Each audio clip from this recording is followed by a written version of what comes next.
All right, let's jump into another deep dive. Today we're going deep into the life and crimes of Jesse Donald Sumner, an American serial killer. Oh, wow. Okay. So you sent over this Wikipedia article about him, Yeah. and looks like we're in for a wild ride. Yeah. I mean, just right off the bat, multiple prison escapes, a history of violence, even before he became, a serial killer. Right. So this is going to be interesting. Yeah. It really is one of those cases that, it kind of begs the question, like, what makes someone evil, Right. you know? Right. And how can someone seemingly integrate back into society Mm. and commit such heinous acts? Yeah. It's a question that criminologists and, psychologists have been grappling with for a long time. Yeah, it's really fascinating. So, okay, let's start at the beginning, right? Early 60s, Sumner is involved in, a string of robberies, Uh-huh. and he's doing this with an accomplice, Herschel Williams Jr. Yeah. And at some point, Sumner claims that Williams threatened his family. Right. And that's where we see the first sign of Sumner's, really chilling capacity for violence. Yeah. He lures Williams to his barbershop for a haircut, and during the middle of it, he slashes his throat with a razor. Oh my gosh. It's just, the level of premeditation there is just really disturbing. And the way he then hid the body, in a concrete-filled barrel, it just speaks to a very calculated attempt to cover his tracks. Right. Yeah, Right. Like he's already, developing this kind of pattern of criminal behavior. exactly. And it's interesting because, initially Sumner only serves a short sentence for the robberies. Right, So you can really see how crucial forensic evidence is, in these types of cases because, it wasn't until later that they actually find Williams's body, right. that they actually, charge him with murder. And even then, Sumner tries to escape from custody. Yeah, and that escape attempt, it really kind of foreshadows a recurring theme in Sumner's story, which is this, defiance of authority and this willingness to do whatever it takes to avoid consequences. Oh, yeah. So although his murder conviction is overturned, because of a technicality, Sumner eventually pleads guilty to manslaughter, Okay.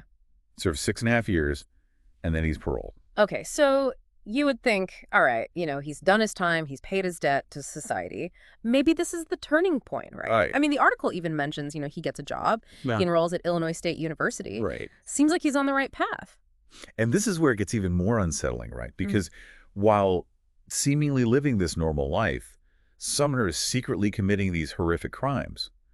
And that's what makes this case so fascinating, because it really challenges our ability to identify, the warning signs of a predator. Right. Somebody who can just, blend in so seamlessly. Like that a double life, basically, and Yeah. nobody has a clue. Exactly. And then April 1972, Corinne Marie Birchie disappears. Right. And her body is found strangled. And, this really marks, I think, the beginning of this terrifying period, for the community. Yeah, and it seems that Sumner's modus operandi really kind of shifts here. His first murder, it seemed more impulsive, Hmm. possibly fueled by, this perceived threat, Yeah. to his family. Right. But these subsequent murders, he's targeting young women now. Right. Strangers, which suggests a very deliberate choice and a level of premeditation that's just chilling. Right. And then, I mean, it just keeps going. December 1972, Rayanne Schneider, a waitress, vanishes after her shift at a Steak and Shake. And then, another student, Dawn Marie Hughes, she also vanishes. Yeah. I mean, you can just imagine the fear that must have gripped the community with, all these unsolved disappearances. Yeah, absolutely. I mean, the lack of answers, the uncertainty surrounding these disappearances would have created this, atmosphere of immense fear, right? Right. And this is a crucial aspect of cases like Sumner's, where the psychological impact on the community can be just as devastating as the violence itself. Right. And the scariest part is, this whole time, Sumner's right there among them. Yeah. Attending classes, going to work, Right. just completely concealing his, this monstrous secret. Hiding in plain sight. Yeah. And that really, speaks to what they call the banality of evil, the fact that someone can appear so ordinary while harboring such darkness. It's chilling. It really is. So what brings him down? If he's so good at hiding this, double life, what finally catches up to him?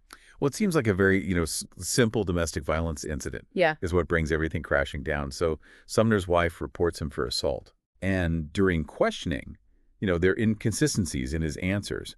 and he fails a polygraph test. Yeah. And this raises red flags for investigators. Oh, interesting. So, just this seemingly unrelated incident is actually what ends up connecting him to the missing women cases. Exactly. Yeah. Yeah. The polygraph, often called a lie detector test, it measures physiological responses, things like heart rate and blood pressure Right. during questioning.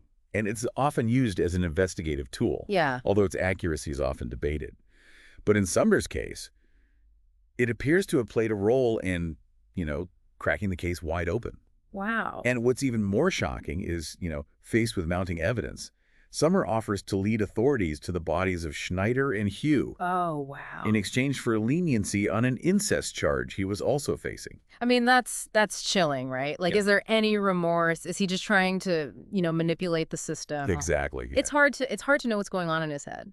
Right. And it adds another layer of complexity to his psychological profile, right? Right. Like what is driving him at this point? Right. So what do they find when he leads them to these locations? Well, the article details the grim discoveries. They find Schneider's body buried under Sumner's garage. Just imagine the horror of that discovery. Oh my gosh. And Hugh's body was found in a ditch. Mm. And both of them had suffered blunt force trauma, just a brutal end to their young lives. It's incredibly sad. A stark reminder of the very real human cost of Sumner's crimes. Right. These were young women with, their entire futures ahead of them, Right. erased by this man who just saw them as obstacles, in his twisted pursuit of self-preservation. So even after his arrest, the story doesn't end there. I mean, he makes multiple attempts to escape while he's awaiting trial. Right. Sawing through cell bars, trying to steal a deputy's gun, even digging a tunnel with other inmates. Yeah. I mean, he's like a real-life Houdini obsessed with, escaping the consequences of his actions. Well, these repeated escapes, they really highlight a key aspect of Sumner's psychology, right? Yeah. This relentless need for control, this unwavering belief in his ability to outsmart the system. Right. He was clearly not a man who accepted defeat easily. Right. But eventually he couldn't outrun justice forever. No, he couldn't. Yeah. Facing overwhelming evidence, Sumner eventually chooses to plead guilty to avoid a trial. Okay. And he is sentenced to 2 consecutive 100 to 200-year terms for the murders of Hugh and Schneider, and then another 50 to 100 years for Birchie's murder. Wow. Yeah. And these sentences really reflect, the severity of his crimes and society's need to protect itself from someone deemed so dangerous, right? Right. But they also raise these questions about, the effectiveness of punishment and the possibility or perhaps impossibility of rehabilitation for someone like Sumner. It's a lot to process. Sumner's story, it takes us on this journey through these dark corners of human behavior. We see glimpses of his early life, the chilling escalation of his crimes, the impact on his victims, the community, and we've only just scratched the surface. Right. His story continues with his time in prison, another daring escape attempt, the long shadow his actions cast on everyone involved. Exactly. We'll delve into all of that right after this. All right. Sounds good. Okay, so we left off with Sumner. Behind bars, multiple life sentences, seems like, okay, that's it, right, end of the story.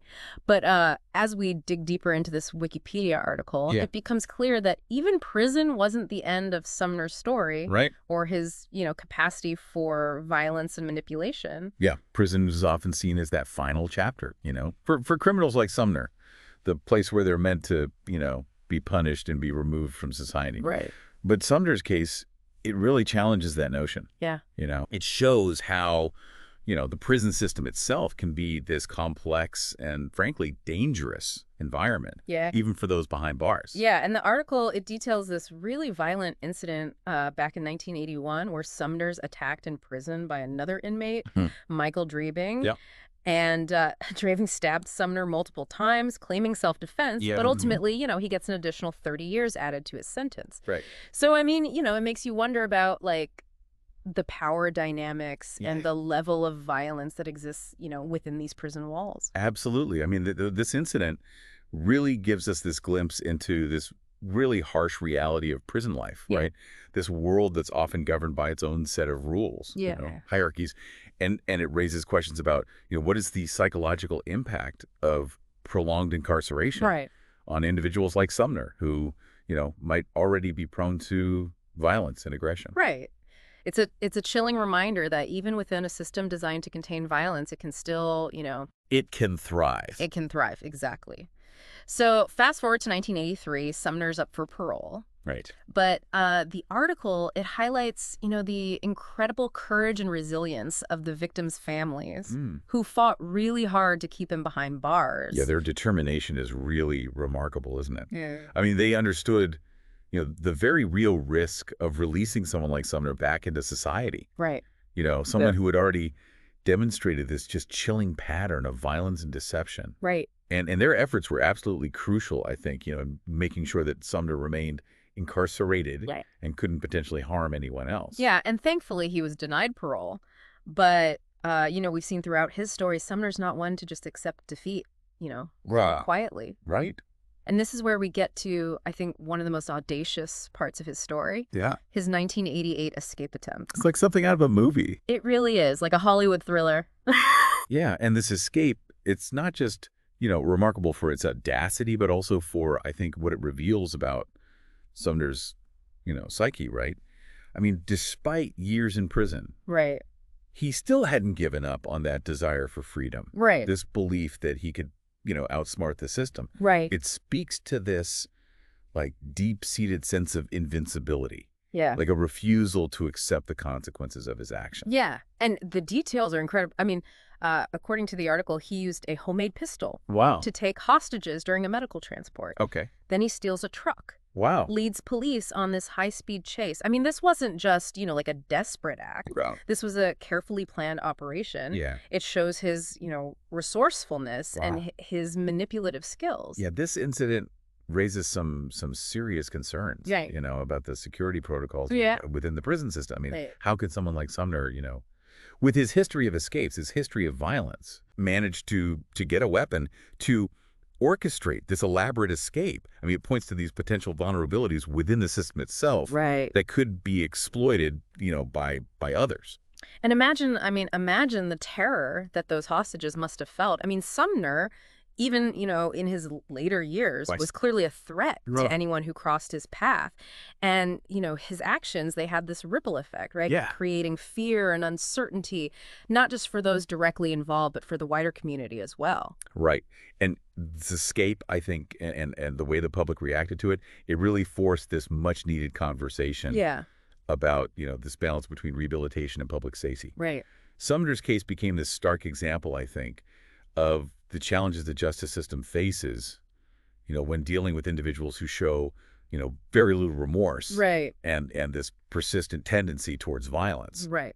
Thankfully, Sumner was recaptured, but his escape sparked outrage. It raised serious questions about, accountability within the prison system. Yeah. I mean, how could someone with Sumner's track record be allowed to, slip through the cracks Yeah. yet again? It really eroded public trust, Right. and it highlighted this urgent need for stricter security measures, right? Yeah, To make sure that this didn't happen again. exactly. And the public outcry Yeah. surrounding his escape, I mean, it was understandable, right? Oh, absolutely. It forced, this reassessment of policies, of procedures Mhm. to prevent, similar incidents from happening in the future. And it really, I think it underscores the role that, public scrutiny plays in Oh. holding institutions accountable Right. and advocating for those necessary reforms. Absolutely. Public pressure can really drive change, Right. especially when it comes to, these kinds of systemic issues. Right. So after that, it seems Sumner's freedom was, finally curtailed for good. The article concludes with, his death in 2005 from an undisclosed illness. Okay. Still incarcerated, of course. It's a somber ending, I think, to a life Yeah. marked by, this violence and manipulation. Yeah, it is. And while Sumner's death might bring, a sense of closure, Mhm. it's important to remember that, the impact of his actions, it continues. Mm. The families of his victims, they're going to forever bear the scars of his crimes. Right. Their loss really serves as this reminder of the human cost of these kinds of acts. Right. And the need for support and understanding, Right. For those who are left behind. And even though Sumner himself is gone, his story leaves us grappling with these uncomfortable truths about the nature of evil, the challenges of, preventing and responding to these kinds of horrific acts. His case it's this stark reminder that the pursuit of justice is a complex It's ongoing. and ongoing process. It really is. Absolutely. And it challenges, these assumptions about rehabilitation, Right. the effectiveness of punishment, Right. you know, the need for vigilance, Right. awareness. Sumner's life, though it ended in confinement, Right. it serves as this cautionary tale. Right. It urges us to remain vigilant, to, advocate for a more just Mm-hmm. and secure society, and to never forget the victims Yeah. whose lives were, tragically cut short. His story is this powerful reminder that behind, the headlines, the court proceedings, Mhm. are real people Yeah, whose lives were forever altered by, by his actions. absolutely. And their stories, their pain, their resilience, it's all an essential part, I think, of understanding, the full impact of Sumner's crimes. Yeah, yeah, you're absolutely right. So while we've, delved into the details of Sumner's life and crimes, Uh-huh. I think it's crucial now to really kind of shift our focus to those, most affected by his actions. Yeah. The ripple effects of his violence, they extend far beyond the immediate victims. It They do. touches families, communities, least. and really the very fabric of, of our justice system. Mm-hmm. So that's a perfect segue, I think, to the final part of our deep dive. Yeah, I think so too. Let's take a moment to just kind of gather our thoughts, and when we return, we'll explore, the broader implications of Sumner's case and the lasting impact on those, left to grapple with the aftermath of his, horrific crimes. So we've spent, a good amount of time digging into the life and crimes of Jesse Sumner, really unsettling and complex story. It is. But I think it's important now to shift our focus to Yeah. something, equally important, Right. which is the enduring legacy of Mhm. Sumner's actions. Right. What can we, learn from this really unsettling case? You're absolutely right. While Sumner's story might seem like this isolated case, Yeah, this anomaly, right. in the history of criminal behavior, it really forces us to confront some uncomfortable truths Right. about the nature of violence, the challenges of rehabilitation, Mm-hmm. and the very real vulnerabilities that exist, within our communities and our justice system. Yeah, and the article, it doesn't go into great detail about the victims' families, Right. but even the brief mentions, it paints this picture of just immense grief Yeah. and a fight for justice that continued, long after Sumner was behind bars. Yeah. Imagine the strength it took Mhm. to face him at parole hearings, Yeah. to relive that trauma of their loss Yeah. over and over again. Their stories are really a testament to the human spirit, Yeah. but they also highlight, those often invisible scars that are left by these kinds of crimes. Yeah. The ripple effects of Sumner's actions, Yeah. they extend far beyond just, the immediate victims. Right. They impact families, friends, entire communities. Yeah. It's a stark reminder that, the pursuit of justice, Mm-hmm. it isn't just about punishing the perpetrator. It's also about supporting those who are left behind. Right. It makes you question, this whole idea of rehabilitation. I mean, Right. Sumner seemed to be on the right path after his first release, Right. but then he goes on to commit even more horrific crimes. So, I mean, how can we as a society even determine, who's truly capable of change and who poses, this ongoing threat? That's the million-dollar question, isn't it? Right. I mean, Sumner's case highlights the limitations, I think, of our current system. Yeah. We rely heavily on incarceration as punishment and as a deterrent. Right. But it's clear that prison alone doesn't always address those underlying issues Right. that drive this criminal behavior. Right. And even, when there are attempts at rehabilitation, like Yeah. there were with Sumner, I Yeah. mean, how do we accurately assess the risk that someone will, And reoffend? how do we know, right? Right. It's a complex issue. There's no easy answers. Right. On the one hand, we want to believe in the possibility of redemption, Yeah. that people can change and become productive members of society. Right. But on the other hand, we have this duty to protect potential victims, Right. to ensure public safety. So how do you balance those competing needs? It's a tough question. It is. It requires Yeah. a multifaceted approach, right? Right. I mean, we need to, invest in research and understanding the factors that contribute to violent behavior. Right. We need to develop more effective rehabilitation programs Right. and improve, those risk assessment tools. Right. Right. But we also need to address, I think, those systemic issues. Things like poverty, inequality, Mm-hmm. lack of access to mental health services. Right. These things that can really create environments where crime is more likely to flourish. It's a daunting task, I think, It is. but it's one that we can't ignore. And, Summer's case, as disturbing as it is, I think it can serve as this catalyst Yeah. for these important conversations, and for positive change. Right. It forces us to examine our own biases, Hmm. to question our assumptions about crime and punishment, Right. and to advocate for a more just and Yeah. humane approach to dealing with, those who have committed these horrific acts. Absolutely. We need to, move beyond these simple narratives of good versus evil, right? Right. And recognize that human behavior is complex. Right. And that doesn't mean that we're excusing or minimizing the harm, caused by individuals like Sumner. Right. But it allows us to, I think, engage in a more nuanced Yeah. and ultimately more productive dialogue Right. about how we can actually prevent these kinds of tragedies from happening again. And Sumner's story, with its twists and turns, the moments of seeming normalcy punctuated by, these shocking acts of violence, Yeah. it reminds us that evil can lurk beneath the surface, Mm-hmm. hiding in plain sight. Mm-hmm. And it's a disturbing thought, It is. but it's one that we need to grapple with. And it also highlights, I think, the importance of vigilance. Right. Both on an individual level and a societal level. We need to be aware of the warning signs, the red flags, Right. of potential violence. And we need to create communities where people feel empowered to speak up, to report suspicious behavior, Mm-hmm. to seek help when they need it. So as we conclude this deep dive, I think the key takeaway is this. Sumner's story, it isn't just this chilling true crime tale. Right. It's a call to action. It is. It's a challenge for each of us to engage in these difficult conversations, Mm-hmm. to advocate for change, to do our part in creating, a safer, more just world. Well said. And it's a reminder that while we may never fully understand the motivations Right.